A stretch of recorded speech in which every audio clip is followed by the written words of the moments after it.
నమస్కారం వార్తలకు స్వాగతం నేను శ్రీచంద్ర ముందుగా వార్తల్లోని ముఖ్యాంశాలు చూద్దాం అన్నా వర్సిటీ స్నాతకోత్సవంలో పాల్గొన్న రాష్ట్రపతి రామ్నాథ్ కోవింద్ నూతన విద్యా విధానంతో విద్యార్థుల్లో నైపుణ్యం పెరుగుతుందని వెల్లడి రేపటి నుండి ఆజాదీ కా అమృత్ మహోత్సవ్ కార్యక్రమాలు గుజరాత్లో ఉత్సవాలు ప్రారంభించనున్న ప్రధాని నరేంద్ర మోదీ పబ్లిక్ గార్డెన్స్లో జరిగే కార్యక్రమంలో పాల్గొనున్న సీఎం కేసీఆర్ తెలంగాణలో 75 వారాల పాటు ఆజాదీ మహోత్సవ్ ఉత్సవాలు ముఖ్యమంత్రికి నివేదిక అందించిన ఉత్సవ నిర్వహణ కమిటీ వేములవాడలో ఘనంగా శివరాత్రి ఉత్సవాలు పంచాక్షరి మంత్రంతో మార్మోగుతున్న శైవ క్షేత్రాలు రాష్ట్రంలో క్రమంగా పెరుగుతున్న ఉష్ణోగ్రతలు రికార్డు స్థాయికి చేరుకున్న విద్యుత్ డిమాండ్ కరోనా వ్యాప్తి పట్ల ప్రజలు అప్రమత్తంగా ఉండాలి. విధిగా మాస్క్ ధరించడం, ఇతరులతో మాట్లాడేటప్పుడు కనీసం 6 అడుగుల భౌతిక దూరం పాటించాలి.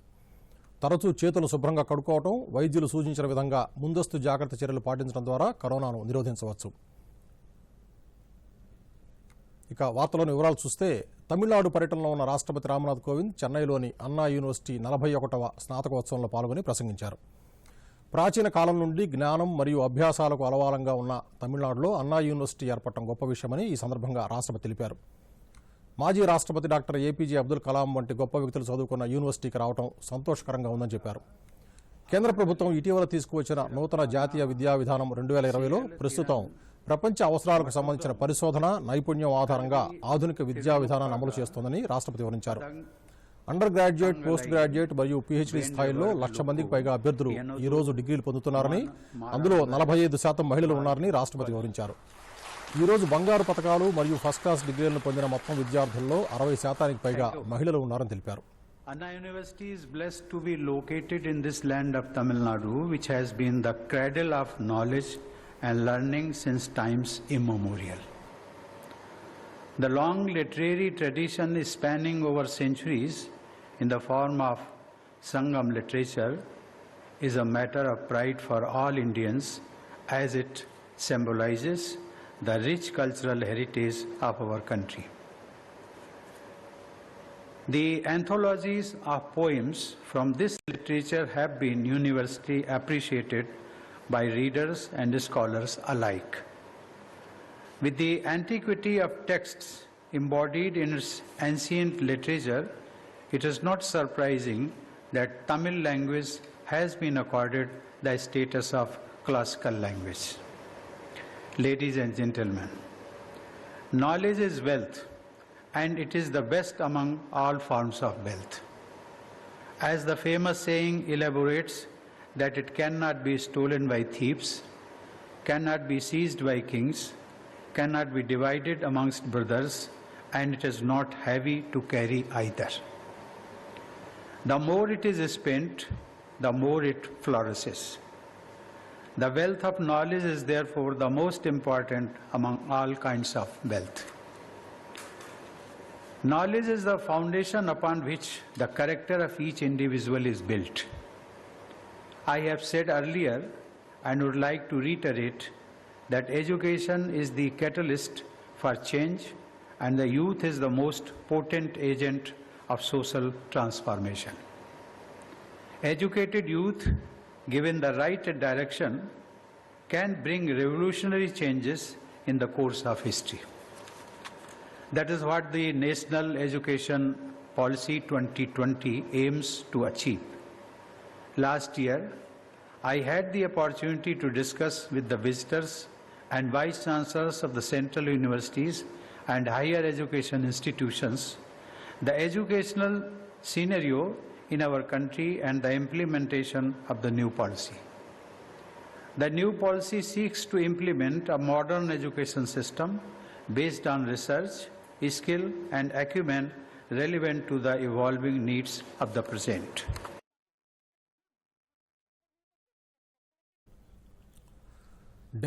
ఏళ్ల స్వాతంత్ర సంబరాలకు గుర్తుగా నిర్వహిస్తున్న ఆజాదీ కా అమృత్ మహోత్సవ్లో భాగస్వాములు కావాల్సిందిగా ఎంపీలు, ప్రజాప్రతినిధులకు ప్రధాని నరేంద్ర మోదీ విజ్ఞప్తి చేశారు. దాదాపు ఏడాది తర్వాత నిర్వహించిన బీజేపీ పార్లమెంటరీ పార్టీ సమావేశంలో మోదీ ఈ మహోత్సవానికి సంబంధించిన వివరాలు వెల్లడించారు. సమావేశం అనంతరం వివరాలను పార్లమెంటరీ వ్యవహారాల శాఖ మంత్రి ప్రహ్లాద్ జోషి విలేకరులకు తెలిపారు. గుజరాత్లోని సబర్మతి ఆశ్రమం నుంచి ఈ మహోత్సవం రేపు ప్రారంభమవుతుంది. దేశవ్యాప్తంగా 75 ప్రాంతాల్లో 75 వారాల పాటు ఈ కార్యక్రమం ఉంటుందని ప్రధాని వివరించారు. ఎంపీలంతా ప్రజల వద్దకు వెళ్లి కోవిడ్ వ్యాక్సినేషన్కు సహకారం అందించాల్సిందిగా సూచించారు. కోవిడ్ సమయంలో సమర్థమైన నాయకత్వాన్ని వహించిన ప్రధాని మోదీకి ఈ సందర్భంగా భాజపా పార్లమెంటరీ పార్టీ అభినందనలు తెలుపుతూ తీర్మానం చేసింది.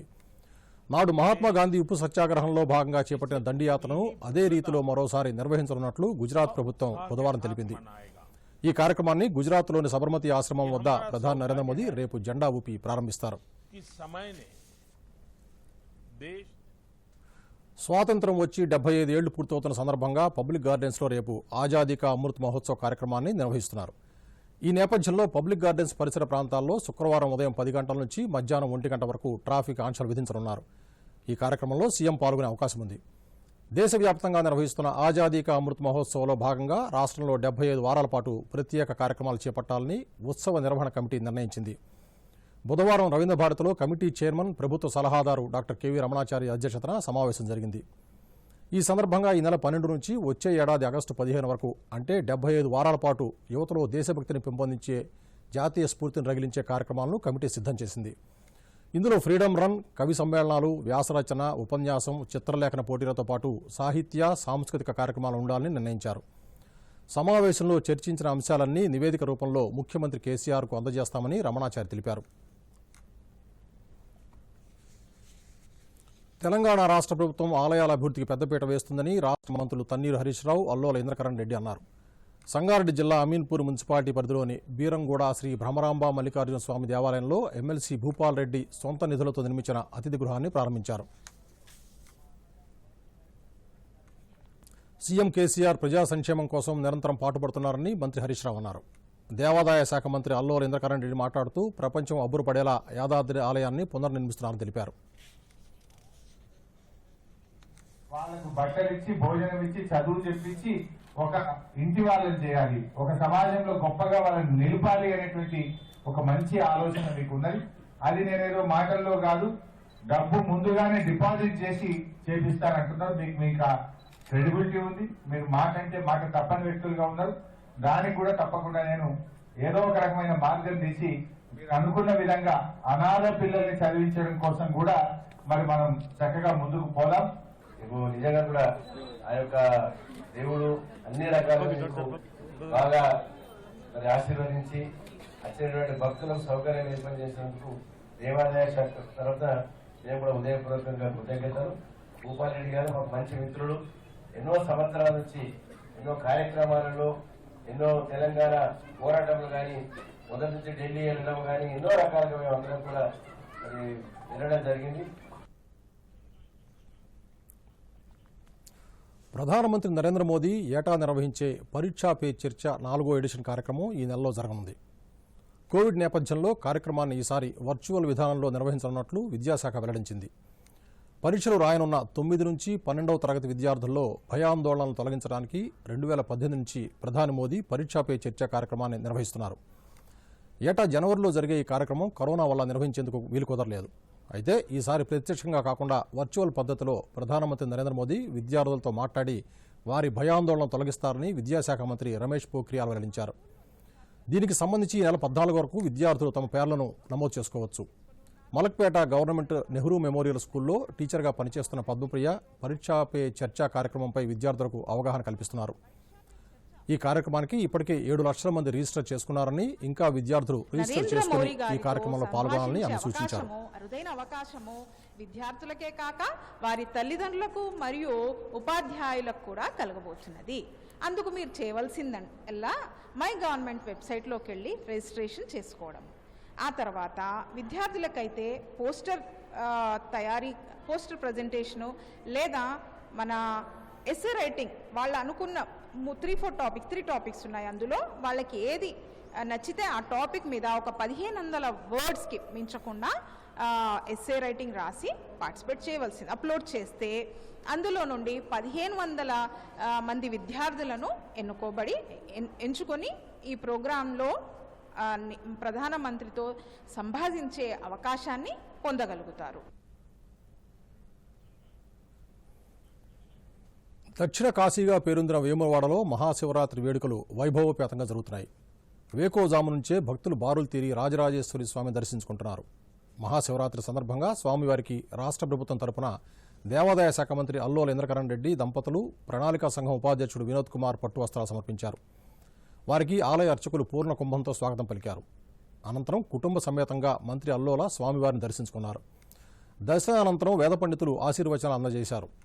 శివరాత్రి మహోత్సవాలకు హాజరయ్యే భక్తులకు ఎలాంటి అసౌకర్యం కలగకుండా ప్రభుత్వం అన్ని ఏర్పాట్లు చేసినట్లు మంత్రి పేర్కొన్నారు. రాష్ట్ర ప్రజలకు మహాశివరాత్రి శుభాకాంక్షలు తెలిపారు. టీటీడీ ఆధ్వర్యంలో స్వామివారికి తిరుమల తిరుపతి దేవస్థానం చైర్మన్ వైవి సుబ్బారెడ్డి సతీమణి స్వర్ణలతారెడ్డి, ఆలయ జేఈఓ లక్ష్మయ్య, ఐజీ కుటుంబ సభ్యులు పట్టు వస్త్రాలు సమర్పించారు. మరోవైపు ద్వాదశ జ్యోతిర్లింగం, అష్టాదశ శక్తిపీఠమైన శ్రీశైల భ్రమరాంబ సమేత మల్లికార్జున స్వామి ఆలయంలో బ్రహ్మోత్సవాలు కన్నుల పండుగగా జరుగుతున్నాయి. ఉత్సవాల్లో భాగంగా ఈ ఉదయం ప్రాతకాల పూజ, జపానుష్ఠాలు, పారాయణలు, మండపారాధన, కలశార్చన, రుద్రహోమం తదితర పూజా కార్యక్రమాలు వైభవంగా జరిగాయి.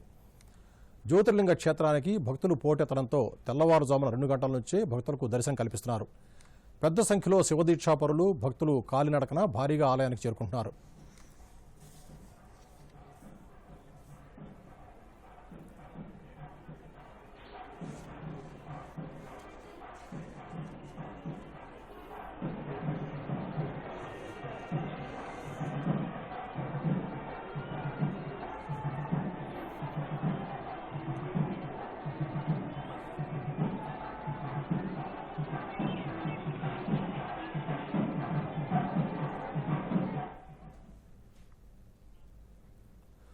ఉత్తరాఖండ్లోని గంగానదికి భక్తులు పోటెత్తారు. కుంభమేళా, మహాశివరాత్రి పర్వదినం సందర్భంగా పెద్ద సంఖ్యలో భక్తులు తరలివచ్చి పుణ్యస్నానాలు చేశారు. హర్కి పౌరీ ఘాట్ వేకోజాము నుంచే భక్తులతో కిక్కిరిసిపోయింది. ఉదయం 7 గంటల నుంచి నాగసాధువులు స్నానాలు చేస్తున్నారు. రాజస్నానానికి నాగసాధువుల రాక దృష్ట్యా సాధారణ భక్తులకు ఉదయం 7 గంటల వరకు స్నానం చేయడానికి అనుమతిచ్చారు. కుంభమేళా దృష్ట్యా అధికారులు భారీ భద్రతా ఏర్పాటు చేశారు. ప్రత్యేక జోన్లను ఏర్పాటు చేసి ప్రత్యేక అధికారులు నియమించారు. అలాగే భక్తులకు ఇబ్బందులు కలగకుండా వైద్య శిబిరాలను ఏర్పాటు చేశారు. ఇదిలా ఉండగా కరోనా మహమ్మారి నేపథ్యంలో ఘాట్లను శుభ్రంగా ఉంచేందుకు చర్యలు చేపట్టారు.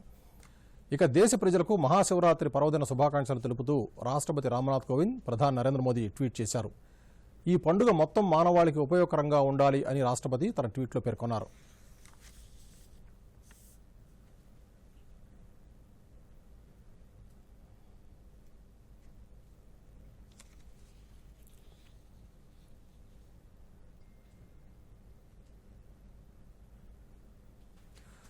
వృత్తిపట్ట నిబద్ధత, ఏదైనా చేయాలనే తపన ఉంటే సరిపోదు, తగిన కృషి ఉంటే ఫలితాలు పొందడం సాధ్యమంటున్నారు భువనగిరికి చెందిన హిందీ పండిట్ షేక్ ఘనీ.